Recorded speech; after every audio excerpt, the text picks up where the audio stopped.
Okay, we're going to go over the Crucible reading requirements. You will find them in the Classwork tab on Google Classroom under Crucible. We will read each act together as a class in the beginning of the week. As you can see down here on the chart, beginning of the week on a Tuesday, we'll read the act. And then later in the week when we meet again on the Friday is when we'll have our analysis review of that act. If we don't finish reading an act during a class period, it'll be on you to finish reading it on your own. So like I said, we'll read it together. And then for the next class, what you need to do is create an analysis chart, which basically is just this: quote on one side, analysis on the other. You need to have 5 entries per act. There's 4 acts, so you'll end up having 20 total entries. What do you put in the chart? Well, you can analyze for different topics, motifs, characterization, symbolism, other important themes, all based on this study guide. So if you click on this study guide, you'll see there's a bunch of potential topics that will later be turned into full statements of theme. Right now, we know these topics will likely be covered by Miller in this play, but what exactly he's saying about these topics, that's something that we'll have to determine. What is he saying about hysteria? When does it happen? Why does it happen? Right? We have to take this topic and turn it into a fuller statement of theme, which we'll be able to do after we read the whole play and try to find different examples of this to figure out what Miller is saying. So these are the different topics that you can notice and analyze for in your analysis charts. Here are the major characters. When you see them doing things that reveal something really important about their character, that could be something that you can analyze for. Perhaps they're doing things that contribute to one of these topics. You can have something that kind of crosses over through both categories here. Here's some potential symbols you should look out for.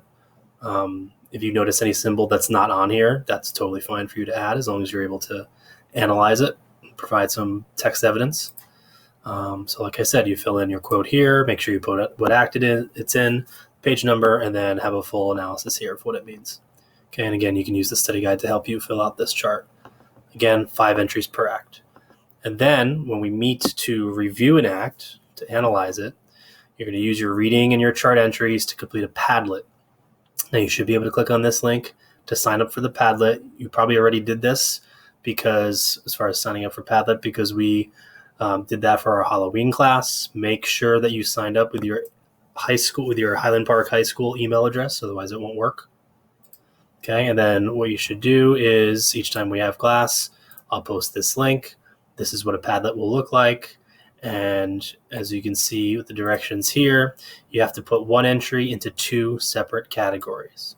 So we see there's 1, 2, 3, 4, 5, 6, 7, 8 different categories here. You pick 2 of them, and based on the quote chart that you took and based on your overall reading, add in analysis to that particular topic. So let's say I found a quote about Thomas Putnam that reveals something really important about his character. I could put that here. Now I need one more category. Let's say emerging themes. I spotted one of those topics. I say emerging because, again, we don't know exactly what Miller is saying just yet. You could put in your entry here. So 2 separate categories is what you have to put entries in for. Okay. Make sure you have thoughtful analysis. It's complete sentences, no copying, no profanity, and don't duplicate entries from other students. Okay. If you notice someone else has already put a quote in that you were going to put in, find something different, please. If you both put in the same quote at the same time, that's going to happen.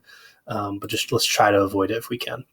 So when we have quizzes, they'll be based off of these Padlet discussions. After you guys fill in all the entries, we'll discuss a lot of the entries. And then based on those discussions, based on those Padlet entries, you'll get quizzes randomly.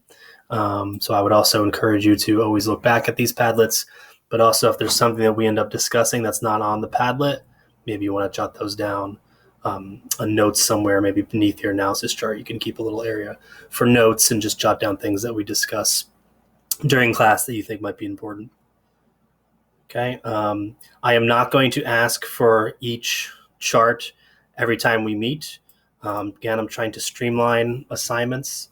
So you will receive a quiz grade for the entire analysis chart at the end of our study of the play. I am not collecting each analysis chart after each act. Instead, I'm going to collect them all at the end at the same time after we finish the Crucible. So I would highly recommend that you keep all of your analysis charts in the same Google Doc, and just each time we read an act, you add a chart, label it Act 1, Act 2, Act 3, whatever, and at the very end, you'll hand that in. There will be a final assessment. I'll let you guys know what that is closer to the end of our study of the play. I think based on this, yeah, it's probably something we're going to have to do after we come back from winter break, which is fine. So try not to forget about the play during winter break. And again, refer to this calendar here for all the different due dates. Okay? Let me know if you have any questions.